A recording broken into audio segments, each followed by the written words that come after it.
الرحمن الرحیم السلام علیکم ورحمۃ اللہ وبرکاتہ نحمده ونصلی ونسلم علی رسولہ الکریم اما بعد فاعوذ باللہ من الشیطان الرجیم بسم اللہ الرحمن الرحیم وَإِن يَمْسَسْكَ اللَّهُ بِضُرٍّ فَلَا كَاشِفَ لَهُ إِلَّا هُوَ وَإِن يَمْسَسْكَ بِخَيْرٍ فَهُوَ عَلَى كُلِّ شَيْءٍ قَدِيرٌ۔ معزز ناظرین و سامعین، اللہ رب العزت ارشاد فرماتا ہے کہ اگر تجھے اللہ تعالیٰ کوئی تکلیف پہنچائے تو اس کے سوا کوئی دور کرنے والا نہیں، اور اگر اللہ تجھے بھلائی پہنچائے تو وہ ہر چیز پر قادر ہے۔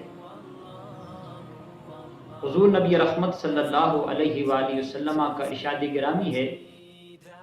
کہ اللہ رب العزت نے اپنے عرش کے خزانوں میں سے مجھے ایک خزانہ یہ بھی عطا کیا ہے کہ جو آدمی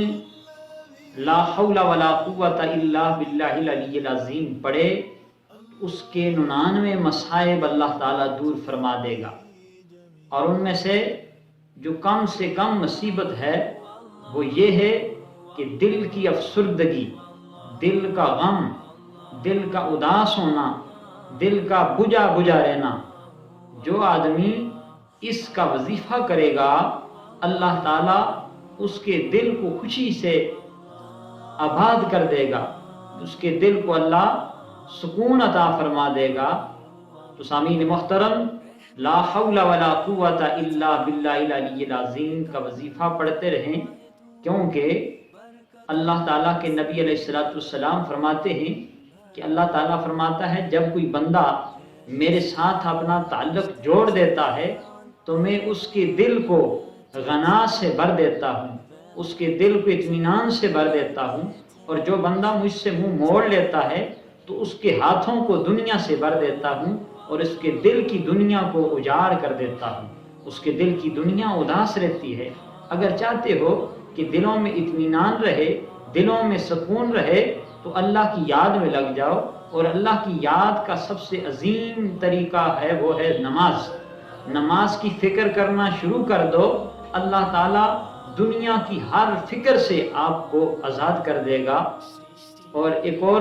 وظیفہ ہے وہ ہے درود و سلام۔ جو آدمی درود پڑھنا شروع کر دے گا اللہ تعالیٰ اس کے وجود کو اطمینان کی دولت سے مالا مال کر دے گا، اس کے دل و دماغ کو اللہ اپنے کرم اور فضل سے روشن کر دے گا۔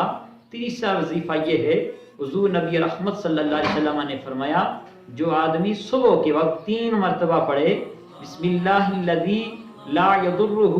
مع اسمہ شیء فی الارض ولا فی السماء وہو السمیع العلیم، اللہ تعالیٰ شام تک اسے ہر قسم کی تکلیف دہ چیزوں سے محفوظ رکھے گا، اور جو شام کے وقت 3 مرتبہ پڑھ دے وہ صبح تک اللہ تعالیٰ کی طرف سے ہر قسم کی تکلیف دہ چیز سے محفوظ و مامون رہے گا۔ اور سامعین والا شان، جس صحابی رسول صلی اللہ علیہ وسلم نے یہ روایت نقل کی ہے تو انہیں خود فالج تھا، ان سے پوچھا گیا آپ تو خود فالج زدہ ہیں اور آپ یہ دعا کا وظیفہ بتا رہے ہیں؟ آپ نے فرمایا یہ میں ہمیشہ پڑھتا رہا ہوں، جس دن مجھے فالج ہوا ہے اس دن پڑھنا میں بھول گیا تھا، اس لیے مجھ پہ یہ بیماری حملہ آور ہوئی ہے۔ اس لیے لا حول ولا قوت الا باللہ العلی العظیم دلوں کے سکون کے لیے پڑھا کریں، اور بسم اللہ الذی لا یضرہ مع اسمہ شیء فی الارض ولا فی السماء وہو السمیع العلیم ہر قسم کی بیماری سے نجات کے لیے پڑھا کریں۔ اور جب کوئی آپ کے سامنے بیماری میں مبتلا شخص آ جائے، کسی تکلیف میں مبتلا ہو، تو اسے دیکھ کر یہ دعا پڑھا کریں الحمدللہ الذی عافانی مما ابتلاک بہ وفضلنی علی کثیر ممن خلق تفضیلا۔ حضور نبی رحمت صلی اللہ علیہ وسلم نے فرمایا جو آدمی کسی مصیبت زدہ کو دیکھ کر یہ دعا پڑھ لے اللہ تعالیٰ اسے اس بیماری، اس مصیبت کے اندر کبھی بھی گرفتار نہیں فرمائے گا۔ اللہ تعالیٰ سے دعا کرتا ہوں اللہ پاک مجھے اور آپ سب کو